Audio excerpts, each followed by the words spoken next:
안녕하세요. 반갑습니다. 부동산입니다. 2020년 3월 18일 수요일입니다. 건강들 하시죠? 코로나19 때문에 많이들 위축되어 계신 것 같고요. 다들 스트레스 많이 쌓이고 계신 상황인 것 같은데 저도 말 한마디가 좀 조심스러운 그런 시절인 것 같습니다. 자, 그간의 부동산 뉴스들 몇 곡지 정리해서 읽어보도록 하겠습니다.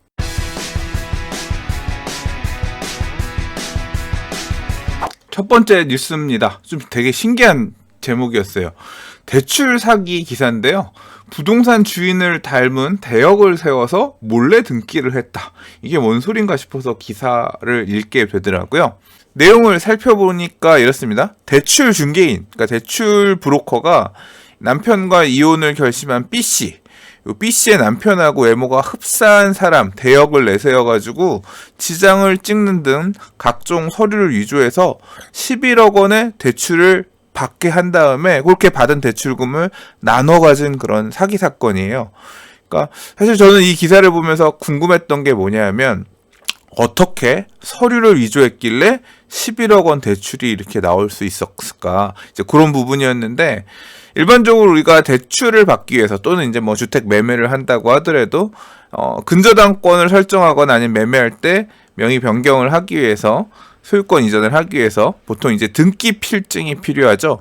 그리고 이 등기 필증을 주는 걸로 끝나는 게 아니라 행위를 하기 위해서 뭐 인감증명서도 떼야 되고 등기 필증에 보면 이제 무슨 비밀번호처럼 앞부분에 있어가지고 그게 있어야 법무사가 이제 가서 등기 변경이 되고 하는 걸로 알고 있는데 그래서 처음에는 아내가 남편을 대신해서 인감증명서 이런 것들은 위임해서 대리를 뗄 수가 있거든요. 그래서 이제 뭐 그런 일부 신분증이라든가 이런 것들 갖고 가서 서류를 처리한 정도일까 싶었는데 대출 같은 경우는 보통 본인 자서를 해야 되거든요. 그래서 그건 아닐 텐데 싶어서 봤더니 남편과 닮은 사람을 내세워서 서류도 작성하고 그다음에 등기 관련해서도 업무 처리를 한 것 같아요.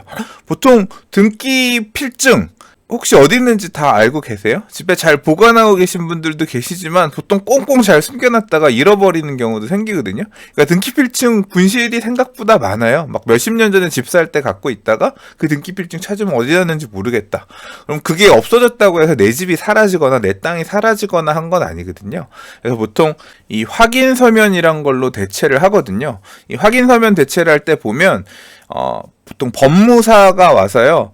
이 사람이 그 사람이 맞는지 신분증을 놓고 본인은 확인을 해요. 그러니까 신분증과 내 앞에 서 있는 사람이 맞나 안 맞나 확인을 하고 그 다음에 이제 우무인 오른쪽 손가락 지장을 갖다가 이제 그 서류에다 찍은 다음에 확인 서면으로 대체를 해서 등기 필증이 없는 경우에 대체를 해서 등기가 들어가거든요. 그러니까 이때 이제 이 남편 닮은 사람을 세워서 이 작업을 했다는 거죠.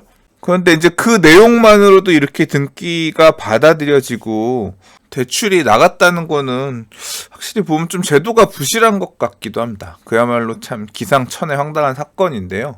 뭐 범인이 잡혀서 다행이긴 합니다만 이 대출 사기로 인해서 발생한 손실 이거는 은행이 지게 되는 건지 아니면 위조당한 남편이 지게 되는 건지 모르겠네요.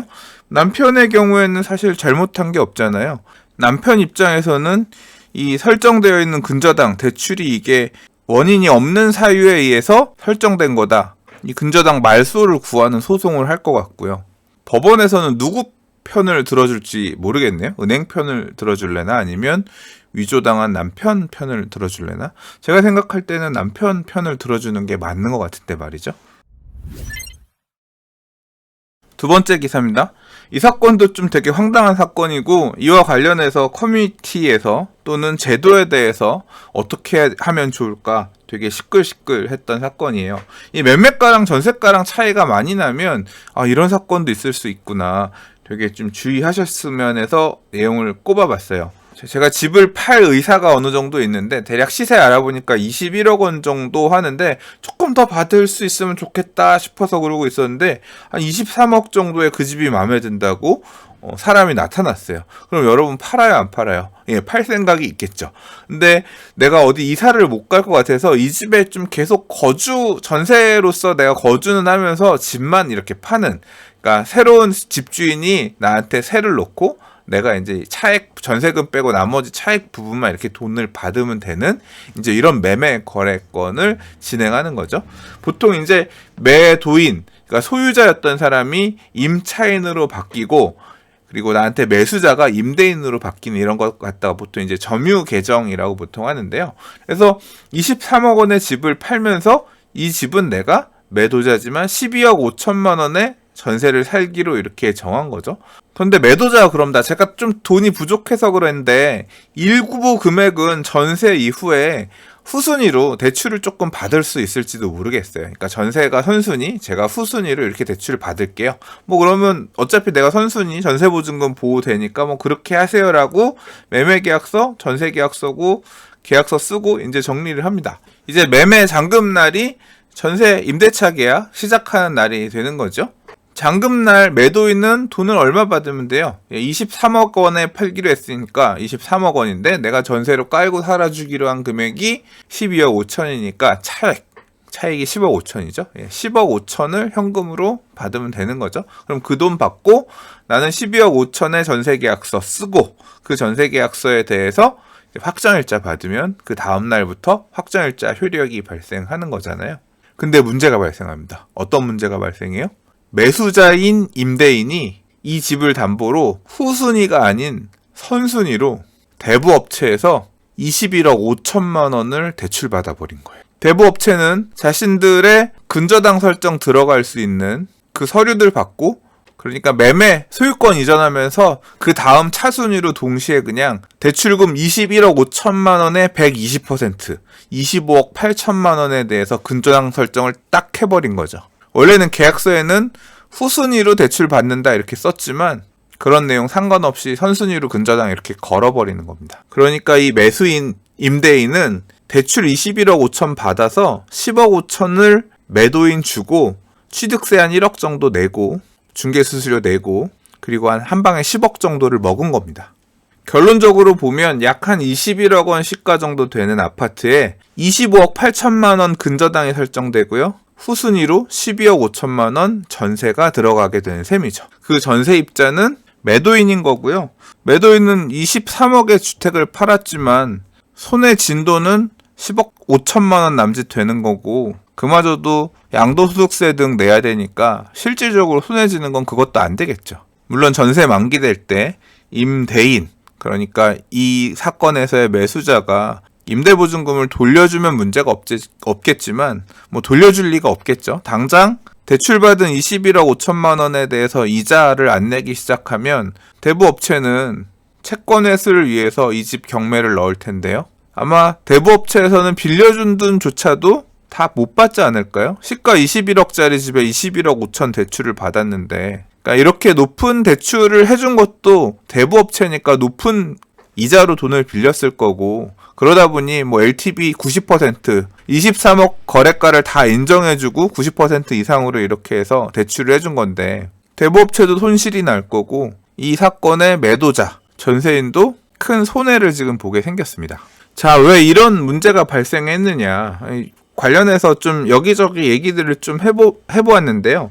뭐 전문가의 조언을 첨부하자면 이 기사에서도 설명하고 있는데 대부업체가 설정한 근저당의 효력은 당일에 발생하지만 순위에 따라서 당일에 발생하지만 주택임대차보호법상의 대항력은 전입일 다음날 발생하기 때문에 대항력은 대항 요건, 이사를 하고 전입신고를 하면 발생하는데 주택임대차보호법 제3조 3항에 보면 그 2길에 발생한다고 명시가 되어 있기 때문에 임차인으로 이 주택의 점유한 시점 자체는 더 이르다고 하더라도 그 2길이 되어야 제3자에 대한 대항력이 발생하게 되고 따라서 순위를 소유권 이전하는 당일에 보전한 근저당, 이 물권에는 대항할 수가 없다. 소유권 발생 시기가 소유권 이전 등기 접수일 기준이므로 매도인은 소유권 이전 등기 접수일 전일까지는 집주인으로 해당 주택에 점유했다고 하더라도 매수인의 소유권 이전 등기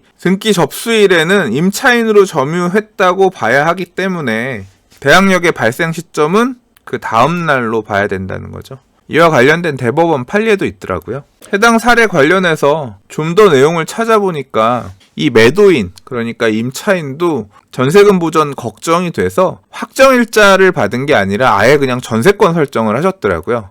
그러니까 실제로는 임대차보호법상의 보호가 아니라 적극적으로 그냥 아예 전세권 설정을 하려고 하셨어요. 한 블로그에서 그 해당 내용을 지금 잘 설명해 주셔서 찾아봤는데요. 문제는 뭐냐면 이 전세권 설정 시점 자체가 근저당 설정보다 후순위란 거죠. 그러니까 대출이 선순위, 전세권이 후순위.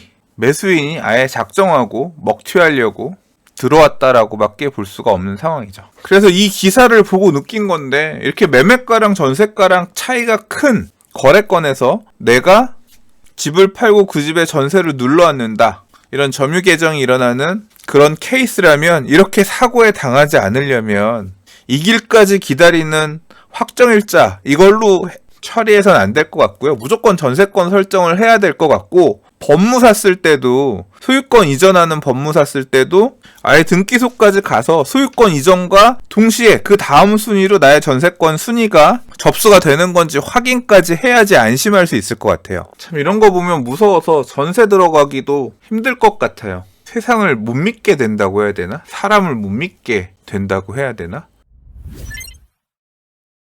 자, 세운지구 관련해서는 얼마 전에도 기사를 한번 읽었는데, 서울시가 세운지구에 사업이 안 가고 있는 지역들 해제해서 도시 재생 방식으로 관리해 나가겠다.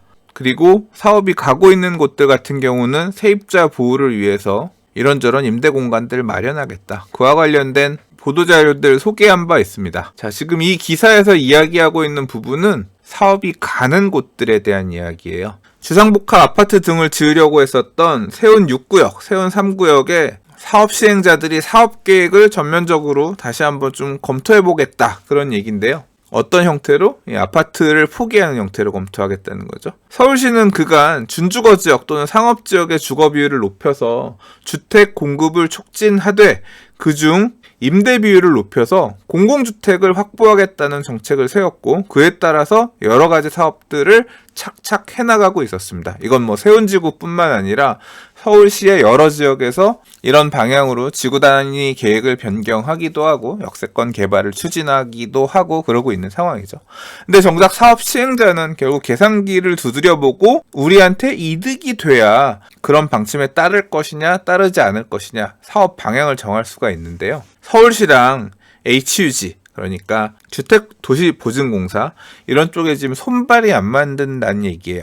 주택도시보증공사에서 분양보증을 위해서 분양가 규제를 되게 세게 하죠.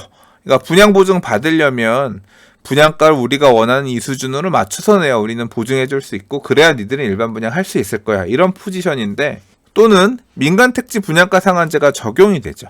일반 분양가가 굉장히 제약을 받게 되어 있는 상황입니다. 세운지구에서 작년에 분양하려다가 수지 타산이 안 맞는다고 지금 분양하지 않고 열심히 공사만 하고 있는 힐스테이트 세운 같은 경우도 그런 사례인데, 주택을 짓게 되면 분양가 규제가 세게 들어와서 승산이 없다라고 판단한 사업 시행자는 그냥 주택 대신에 오피스텔을 지어서 분양하는 게 차라리 낫겠다라는 판단이 선 것 같아요.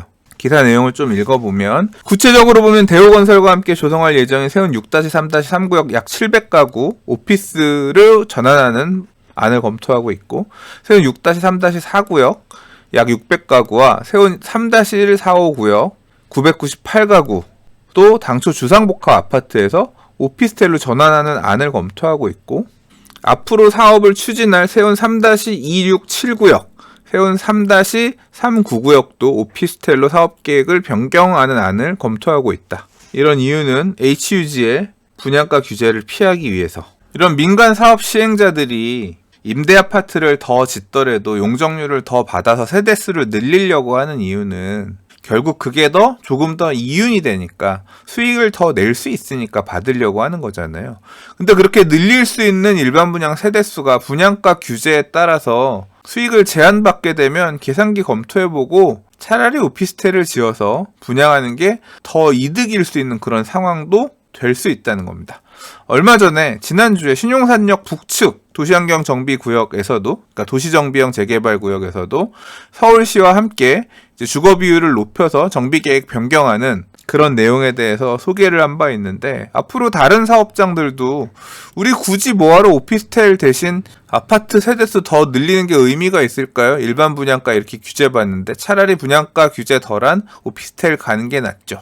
민간 사업 시행자들이 이런 식으로 마치 지금 세운지구가 고민하고 있는 것처럼 고민을 하면서 다른 선택을 할 가능성도 배제하지 못할 거란 얘기입니다. 손발이 안 맞는 거죠. 서울시가 역점을 두고 추진하고 있는 도심지 내 아파트 공급, 생각처럼 쉽게 되지 않을 수 있다. 그런 얘기입니다. 자, 오늘 준비한 마지막 기사입니다. 민간택지 분양가 상한제 적용 기간이 3개월 유예됐습니다. 원래 4월 28일 날 끝나는 거였는데, 그러니까 4월 28일 이전까지 입주자 모집 승인 신청을 해야 민간택지 분양가 상한제를 피할 수 있었는데요. 아시다시피 조합원 총회 등 집단 감염 우려가 있는 행사를 못하게끔 하고 있고 또 하면 안 되잖아요. 그런 현실적인 부분을 고려해서 분양가 상한제 적용 유예 기간을 6개월에서 9개월로 연장해서 4월 28일이 아닌 7월 28일까지로 기한을 늘리겠다고 하네요. 주택법 시행령 개정 3월 23일 날 입법 예고한다고 하고요. 4월 말까지 기한 내 처리가 쉽지 않을 수 있어서 마음 졸였던 여러 사업장들이 한숨을 돌릴 시간이 3달 정도 늘어났다고 생각이 됩니다. 당장 둔촌주공 1단지, 개포주공 1단지, 레미안 언베일리, 강북의 여러 재개발 구역들 조금 더 숨 돌리고 사업 추진할 수 있을 것 같습니다. 근데 근본적인 갈등 구조는 여전하지요. HUG가 고분양가 심사 기준으로 일반 분양가를 굉장히 이렇게 압박하는 모양새가 계속 유지된다면 HUG가 제안하는 분양가를 조합원들이 받아들이기 쉽지 않다면 결국 근본적인 문제는 해결 안 되는 거죠. 둔촌주공 1단지고 개포주공 1단지고 레미안 언밸리고 우리는 그냥 분양가 상한제 적용받아서 준공후 부장으로 갈래요. 나중에 봅시다. 이런 식의 카드를 선택한다고 하면 선분양은 안 될 수도 있습니다. 그나저나 이 아파트 단지들 분양받으려고 청약 대기하고 계신 분들의 애간장 타는 시간 3개월 연장은 확정이네요. 자, 오늘 준비한 뉴스는 여기까지입니다. 오늘도 봐주셔서 들어주셔서 감사합니다. 저는 금요일날 다른 부동산 뉴스 이슈로 인사드리도록 할게요. 감사합니다. 부동산이었고요. 좋은 하루 되세요.